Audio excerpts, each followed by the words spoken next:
नमस्कार प्रेक्षकांनो, आपण पाहतोय या मालिकेचा आजचा म्हणजेच 21 जुलैचा रिव्ह्यू.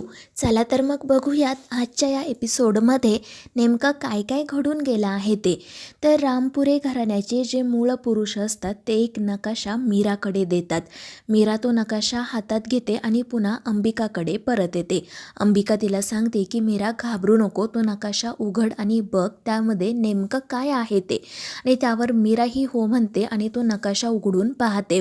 तर त्या नकाशामध्ये असतो त्यांच्या वडिलांपर्यंत म्हणजेच शिवनाथपर्यंत पोहोचण्याचा मार्ग. त्यामुळे त्या दोघींना खूप आनंद होतो. तर ते जे मूळ पुरुष असतात ते या दोघींना सांगतात की मुलींनो, काळजी करू नका, इथे या ठिकाणी तुम्हाला तुमचे वडील नक्की सापडतील आणि आता तेच तुम्हाला पुढचा मार्गही दाखवतील. आणि ते ऐकून मीराला आणि अंबिकाला खूप आनंद होतो. नकळतपणे त्या दोघींच्याही डोळ्यात आनंदाश्रू येतात आणि त्या दोघी या मूळ पुरुषांचे आभार मानतात. ते मूळ पुरुष या दोघींना सांगतात की या पुढची वाट खूप कठीण आहे, तुम्हाला सावधपणे एक एक पाऊल पुढे टाकावं लागणार आहे, एवढं लक्षात ठेवा आणि त्या चेटकिणीचा अंत नक्की होईल. पण त्याआधी तुम्हाला एक महत्त्वाचं काम करावं लागेल. त्यावेळी अंबिका विचारते कोणतं काम? आणि त्यावेळी हे मूळ पुरुष सांगतात की जेव्हा तुम्ही त्या चेटकिणीचा अंत कराल ना, त्याआधी तुम्हाला तिला काही दिवसांसाठी कैद करून ठेवावं लागेल आणि तुम्हाला तिला कैद करण्यासाठी एका विशिष्ट स्वरूपाच्या पिंजऱ्याचा वापर करावा लागेल. आणि त्यावेळी या दोघीजणी आश्चर्याने विचारतात म्हणजे नेमका कसा पिंजरा? आणि त्यावेळी ते मूळ पुरुष सांगतात की तुम्हाला तो पिंजरा एका अशा व्यक्तीच्या अस्थींपासून बनवावा लागेल ज्याने कैक अमावस्या आणि कैक पौर्णिमा पाहिल्या आहेत. तो या काळाच्या पलीकडे जाऊन जगला आहे. आणि ते ऐकून या दोघींनाही धक्का बसतो. त्या काळजीने विचारतात की हा असा मनुष्य आम्हाला कुठे सापडणार? आणि त्यावेळी ते मूळ पुरुष हसून म्हणतात की तुम्हाला त्यालाही शोधण्याची गरज नाही आहे, कारण असा व्यक्ती तुमच्या समोर आहे. आणि ते ऐकून या दोघींना धक्काच बसतो. त्या दोघी आश्चर्याने विचारतात म्हणजे तुम्ही? आणि त्यावेळी ते मूळ पुरुष म्हणतात हो मीच. मी आत्तापर्यंत या शिळेमध्ये होतो, कारण मला तुमच्यापर्यंत हे सगळं पोहोचवायचं होतं, तुम्हाला मार्ग दाखवायचा होता. पण आता माझं कार्य पूर्ण झालं आहे. अमावस्येच्या आधी त्या चेटकिणीच्या हातूनच माझा वध होणार आहे. पण तुम्हाला माझ्या अस्थी या इथेच सापडतील आणि तुम्ही त्याचा वापर करून त्या चेटकिणीला कैद करण्यासाठी पिंजरा बनवायचा आहे. पण हे ऐकून मीरा आणि अंबिका घाबरतात आणि रडतच म्हणू लागतात की नाही नाही, हे शक्य नाही आहे. परंतु ते जे मूळ पुरुष असतात ते म्हणतात की मुलींनो, माझं कार्य इथपर्यंतच होतं आणि हे बघा, जे विधी लिखित आहे ते घडणारच आहे. माझा अंत त्या चेटकिणीच्या हातूनच होणार आहे. पण माझ्या अस्थींचा वापर तिला कैद करण्यासाठी होणार आहे, कारण फक्त माझ्या अस्थींची शक्तीच तिला रोखू शकते.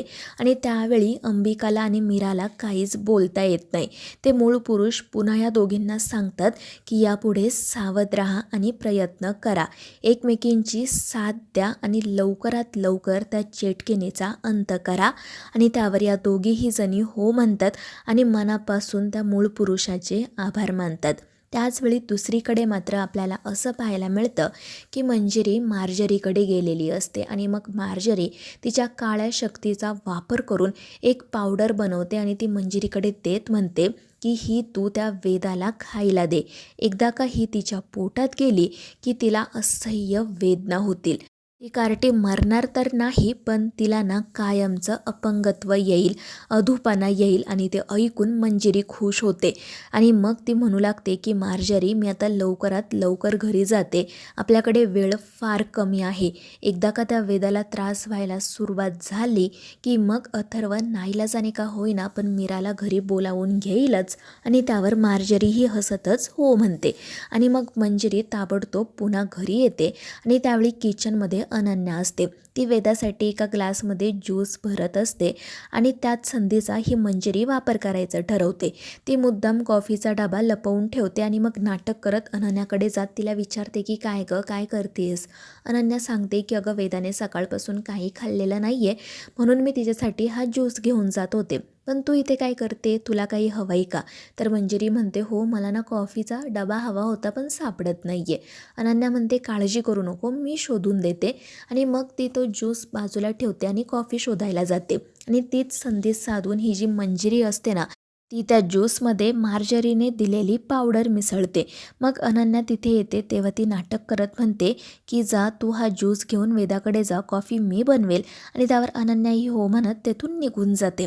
तर दुसरीकडे नर्मदाची आणि त्या मायाची जी काही अवस्था झालेली असते त्यामुळे अजित तर खूपच रडत असतो आणि म्हणत असतो की डॅड आता माझा संसार कसा होणार, माझं हनीमून कसं होणार. आणि ते ऐकून माया, नर्मदा आणि दामोदर तिघेही चिडतात. आणि मग त्यानंतर दामोदरला प्रश्न पडतो की आता पुढे नेमकं करायचं तरी काय, आपल्या या बायकोला आणि सुनेला पुन्हा त्यांच्या मूळ रूपात कसं आणायचं. आणि तेव्हा माया सांगते की तुम्ही दोघेजण आता आम्हाला घेऊन मंजिरी मॅडमकडे जा, त्याच काहीतरी करतील आणि आम्हाला पुन्हा नॉर्मल करतील.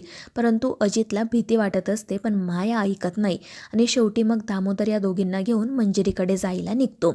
त्यानंतर मग आपल्याला असं पाहायला मिळतं की हॉलमध्ये वेदा चित्र काढत बसलेली असते आणि अथर्व त्याचं काम करत बसलेला असतो. मग अनन्या ज्यूस घेऊन तिथे येते आणि तिच्या पाठोपाठ मंजिरीसुद्धा. अनन्या वेदाला ज्यूस पिण्याचा आग्रह करत असते पण वेदा नाहीच म्हणत असते आणि त्यामुळे मंजिरीला राग येतो. आणि मग ती स्वतः तो ज्यूसचा ग्लास हातात घेते आणि वेदाला म्हणू लागते की वेदा तू सकाळपासून काही खाल्लेलं नाही आहे, त्यामुळे गुपचूप हा ज्यूस पिऊन घे. वेदा पुन्हा नाही म्हणते आणि म्हणून मंजिरी चिडते आणि ती वेदावर ओरडतच तिला तो ज्यूस प्यायला सांगते. आणि हे सगळं अथर्वला थोडंसं विचित्र वाटतं, काहीतरी गडबड आहे हे त्याच्या लक्षात येतं.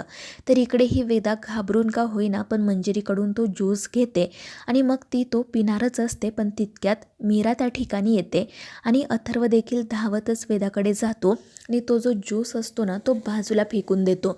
आणि त्यामुळे तिथे असणाऱ्या सगळ्यांनाच आश्चर्य वाटतं. अथर्वने हे असं का केलं असा प्रश्न वेदा, अनन्या आणि मीरा यांना पडतो. तर मंजिरी खूप चिडलेली असते, रागात अथर्वकडे पाहत असते. आणि मग मीराच विचारते की वेदाचे बाबा काय झालंय.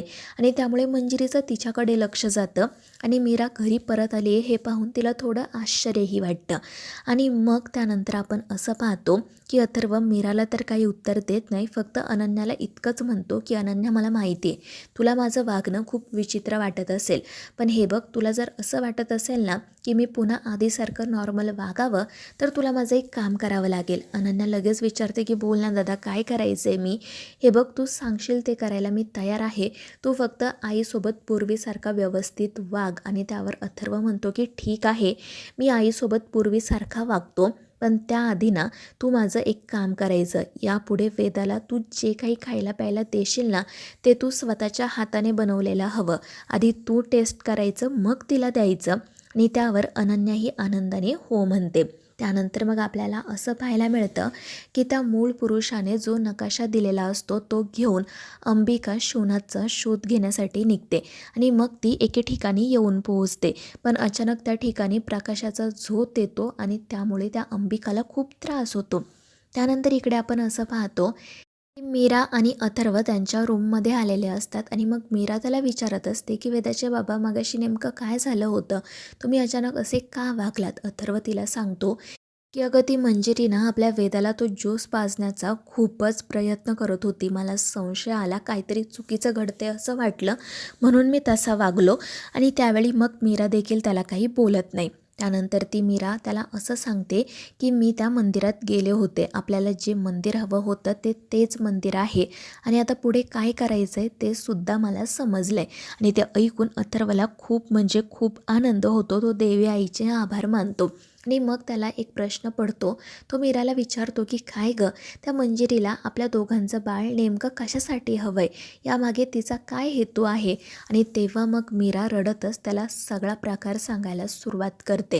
आणि जेव्हा अथर्वला समजतं की मंजिरीला आता मीराचा आणि तिच्या बाळाचा म्हणजेच आपल्या बाळाचा बळी द्यायचा आहे, तेव्हा त्याच्या तळपायची आग मस्तकात जाते आणि तो मीराला वचन देत म्हणतो की मी माझ्या अंबिकाला तर गमावलं आहे पण आता तुला आणि वेदाला काहीही होऊ देणार नाही. तर मित्रांनो आता या मालिकेच्या पुढील भागांमध्ये नेमकं काय काय घडणार आहे हे जाणून घेण्यासाठी आपल्या चॅनेलला सबस्क्राईब करा.